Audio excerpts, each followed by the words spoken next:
what's going on, y'all? T-Bob here. And Jake as well. And you're about to watch a little OTB LSU. We're going to give you all the latest, greatest between LSU football, baseball, women's basketball, softball, and everything in between. Bottom line, if you want to talk Tigers, keep it locked, subscribe, like it, and we hope you enjoy that. All right, let's get to some of this Greg Penn sound from media availability yesterday.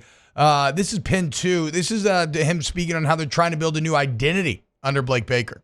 Yeah, I think we're trying to build an identity of what we want to be. Coach Baker does a great job bringing energy to the room and to the whole defense as a whole. Us playing with fire, playing with enthusiasm, just trying to form an identity. Guys need to understand we're playing a whole new defense, so the guys are learning new plays and stuff like that. Now, what about how the guys are adjusting to Blake Baker? He's a great person. First, great guy, family guy, fun to be around, great guy to play for. He loves all of us. He's hard on us. So, I mean, he pushes us hard and things like that. So, us in the linebacker room, I think we adjusted well to him coming in and a new face, hearing a different voice. I think guys have adjusted well, and, I think it's going to be a great year.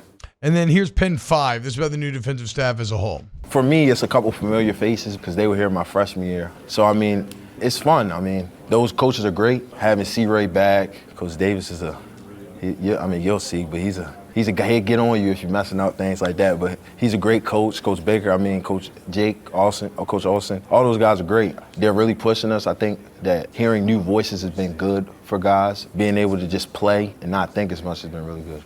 So I got my wires crossed somewhere, Jake, because I didn't actually find the quote that I was looking for, where Greg Penn talks about the new approach of LSU's defense this year.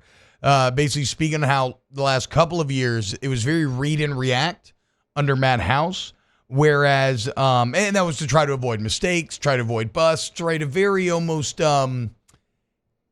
NFL sort of mindset, right? We're not going to make mistakes and we're going to rely on our ability to, if we avoid mistakes, then we should be good enough and our physical ability to be a good defense, right? Well, that ended up not being the case. Now, Penn talks about how it's all about individual talent and pressing the issue on offenses to force them to be perfect, right? And I think that makes more sense in a college game because this is not the NFL. Like, you won't always get punished for leaving guys open if you can get after the quarterback and terrify him. Like it's kind of like the baseball theory that Maneri used to have, where I'm sending him home and you got to make the play. Like if it's going to be close, I'm going to send him home and you got to relay the throw. You got to make the tag. Like, you got to make the play. I like that when it comes to college. So the exact quote is, quote, "It really helps to have Coach Baker. He gets on you when you have more in the tank. It's a great new voice for us to turn the page from last year. We're trying to move past that and form a new identity. Coach Baker always says his defense is based on getting TFLs to get the offense behind the chain, so that'll help us get to more third and longs so guys like Perk can rush and get to the passer." So I love that philosophically as a change for this LSU defense. You know, it is important to point out something that Greg mentioned there. He was there when Blake Baker was here the first time. Yeah, true. And so kind of going back to what we're talking about with sharing the process through players and not just coaches, well, he can share to the Weeks brothers and Harold Perkins and whoever else is in that room his experience with Blake Baker.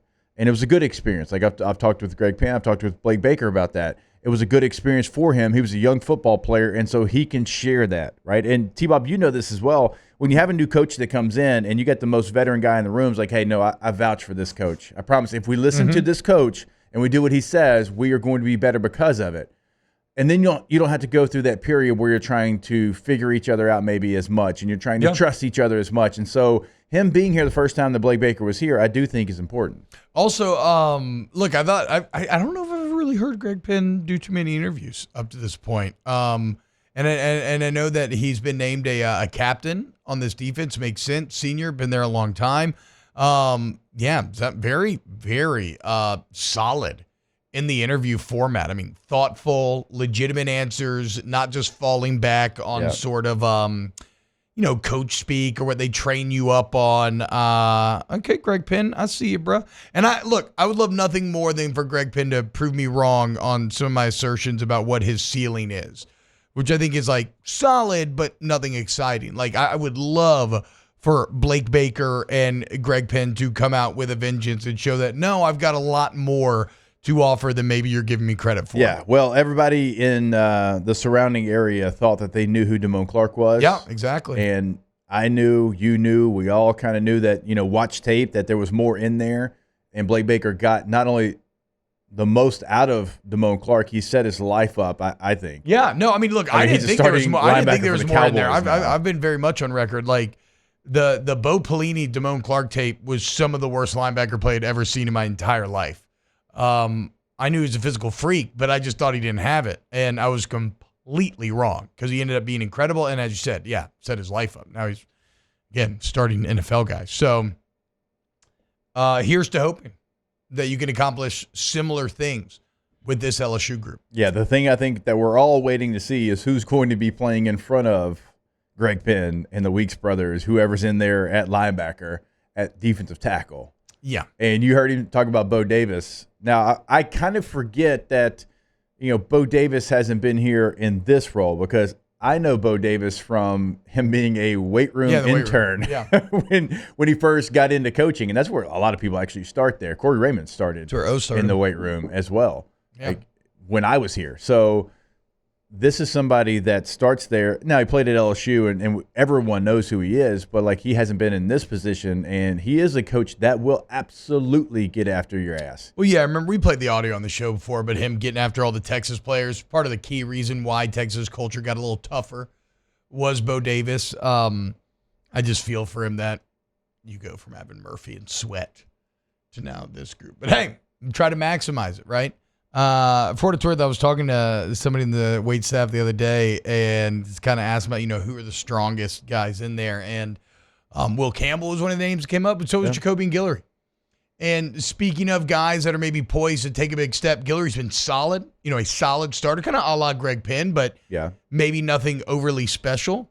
And I can say that because I think that would describe my entire career. But yeah, maybe Bo Davis can unlock more there as well. So the potential of the staff, it's exciting, and we'll see. Can they what kind of meal can they make with the ingredients they've been handed? Wow, Jake, what incredible takes! I mean, those guys, they're just the best. I think so. And if you think so, again, hit the like button, subscribe, ring the bell so you get notifications when we post every single day here on OTB LSU.